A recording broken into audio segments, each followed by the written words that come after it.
This video is like a summary of 15 years of language learning for me. And I found this language learning plan through a lot of trial and errors. So this is like, let's say 15 years of experience. And I learned this language learning plan the hard way. I had to go through a lot to be able to finally find out that this is the way it works for me. So without further ado, let's get this video started. This is how you draw your monthly plan. You can either draw it on your notebook or on your Notion laptop, or even a Word document, Excel, anything that you want. But I recommend that you guys use your computer or an electronic device, because later on I will tell you guys that you need to add some links inside your language learning plan. So first of all, you write your languages. You have to make sure that you write them based on priority. One of the questions that I always get asked is that, Mahya, do you study all these languages every day? No. I focus on a certain language each month based on my priority and the things that I want to do during that month. So based on that, you write your languages. Then you have to specify why you are learning these languages this month and what is your goal. For me, for example, Chinese is my priority because the goal is to get my HSK certificate. So I will write my goal here. And then how many hours do you want to dedicate to those languages? Obviously, because some languages are more important for you during that period of time, you want to dedicate more time to those languages, right? So you write the hours in here. Write the resources that you want to use to learn those languages in here. So from this part till this part, you write all your resources. So the way that works is that you have to spend at least a few days looking for good resources, because obviously my understanding is that you want to probably learn those languages on your own, right? So you have to spend time looking for the right resources. So make sure that you ask ChatGPT, your friends, or Google about the best resources that you can use to learn languages.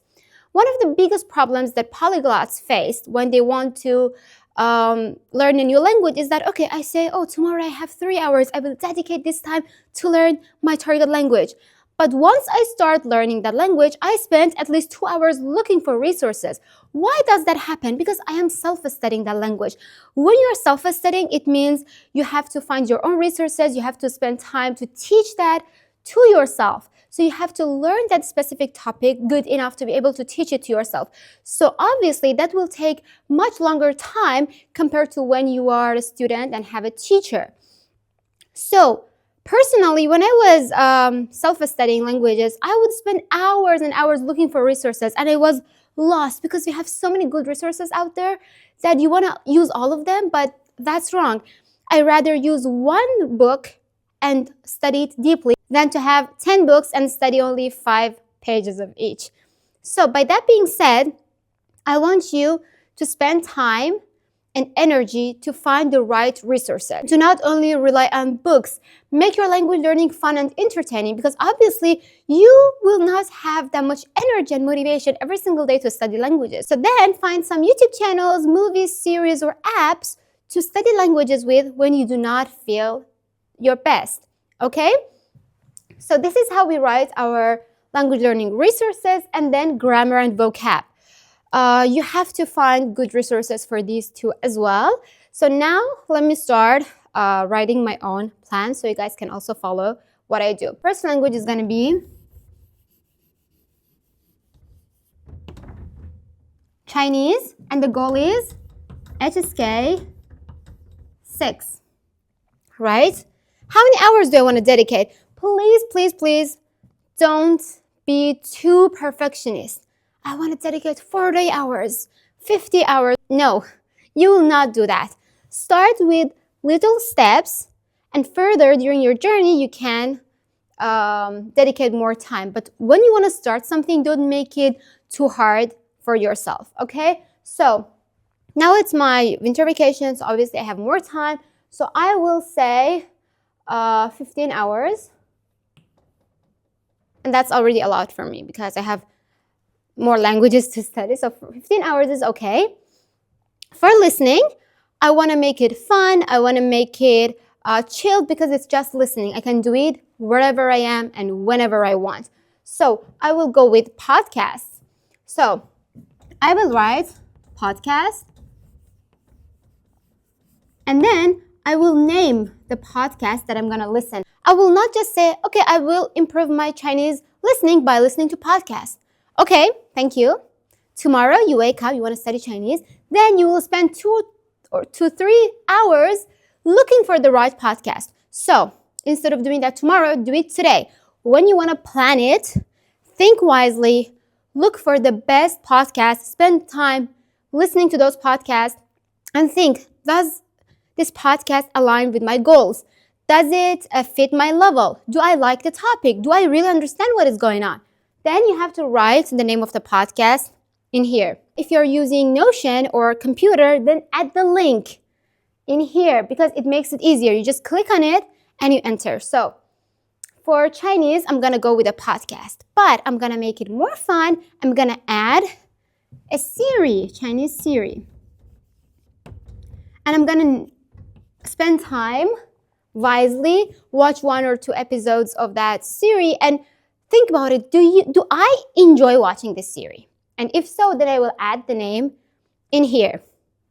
Got it? So make it fun, make it entertaining, and add the link here. But this is not enough. I'm going to add another way of learning Chinese, and that's by watching YouTube videos. Watching YouTube videos are my absolute favorite language learning technique. So I'm going to add YouTube in here, and I'm going to mention the YouTube channels that I'm going to watch in here. Obviously, there are several ways of learning languages through YouTube videos. One is to watch YouTube videos where they actually teach you that language, right? Such as some channels that specifically focus on HSK lessons. So that is one option. Another option is to watch vlogs, watch Chinese-speaking YouTubers. I like both of these ways, but for me, because I am studying HSK, I do watch all the HSK 6 standard course videos on YouTube. So this is one way, and I also enjoy watching vlogs. So I also find my favorite vloggers, and I add the link to their channel in here. It is a bit tricky to watch movies, series, YouTube videos, TV shows to learn languages because it's a bit tiring, right? It's like you want to be as productive as possible. You want to watch that program that you like, and you want to take your notebook and write all those new vocab and translate them. So it's a bit tiring if you want to be really effective. But don't worry, I want to introduce one really good app to you. So now I will use an app called FluentU to learn vocab from those series, movies, shows, or YouTube videos. Let me show you how it works. Okay, let's see how I use the app FluentU to be able to learn vocab through videos. So you can either watch the videos on their Explore, or you can use their Chrome extension version for Netflix, or you can simply copy and paste the link to your target video into their system, and then they will generate the subtitle along with the meaning of those words.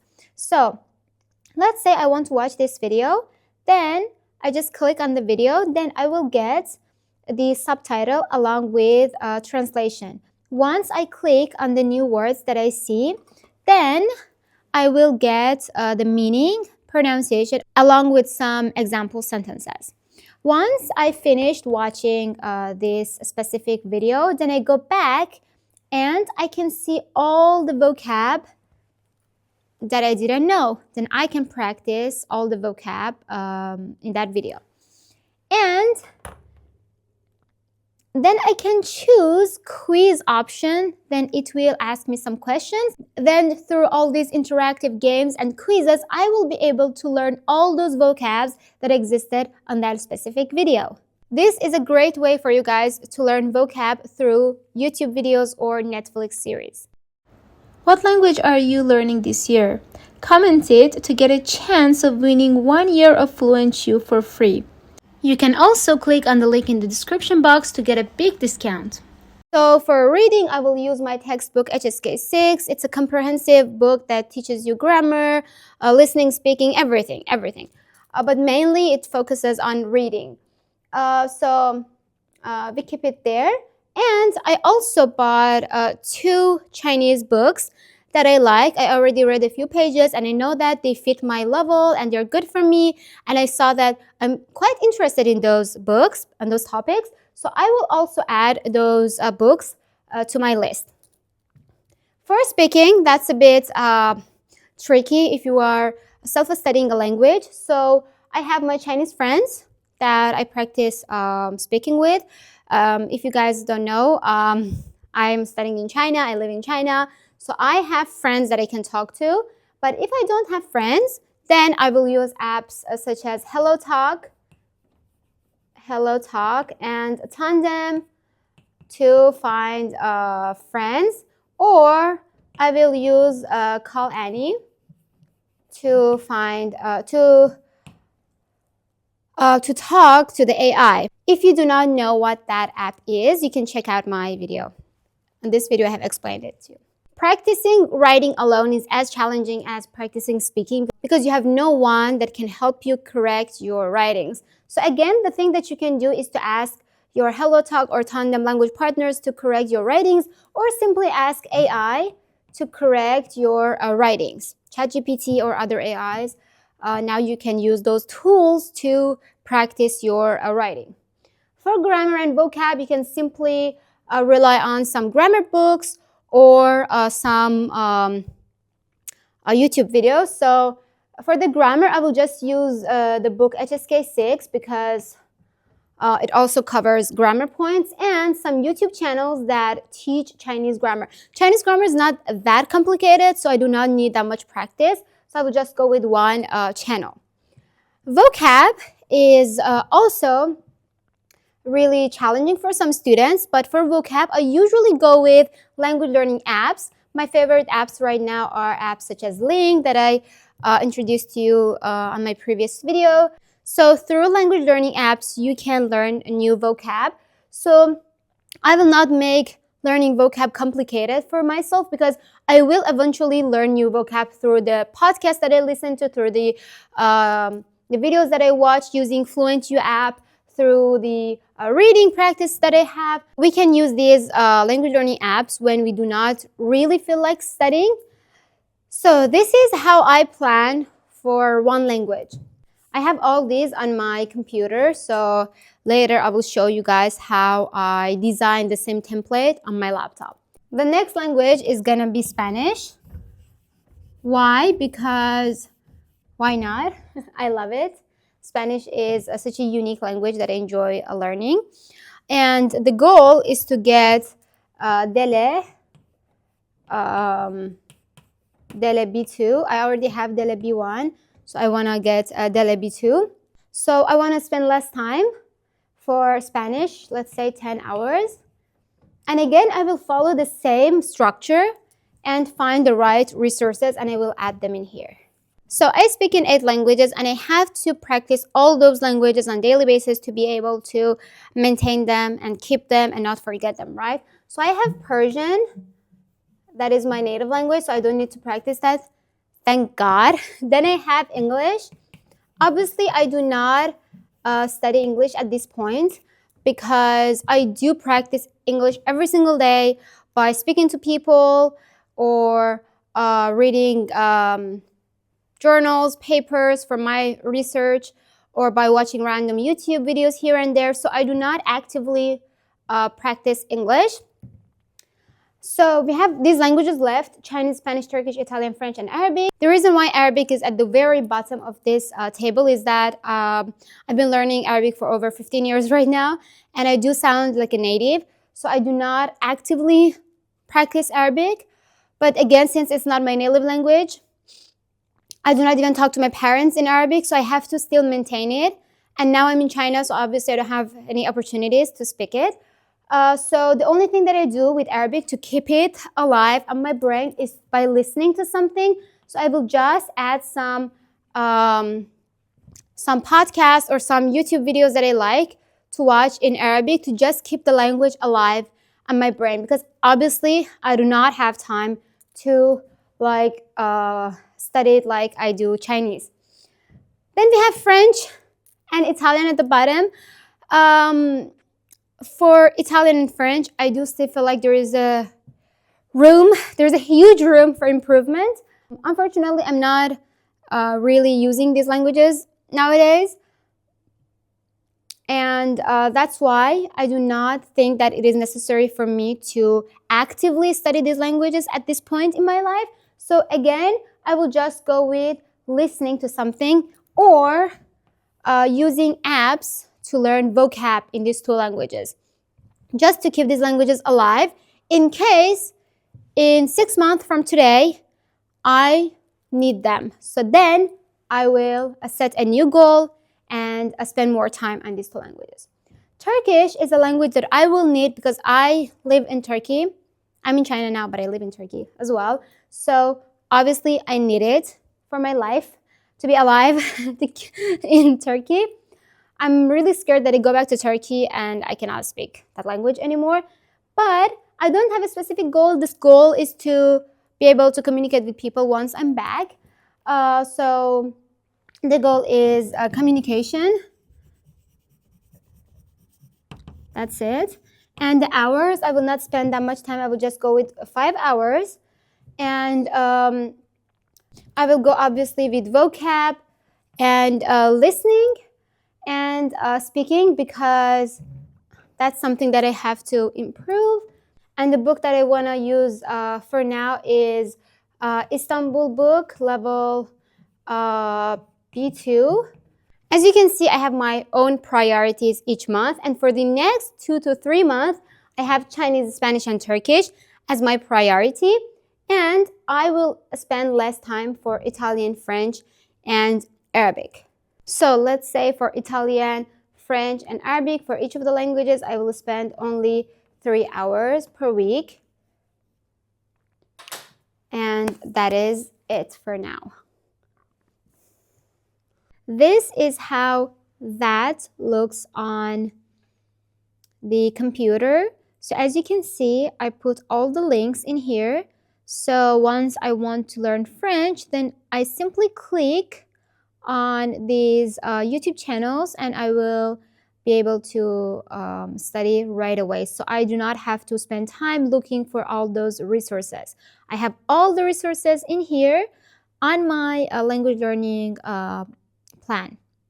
So make sure to make one digital one so you can simply access to all the links.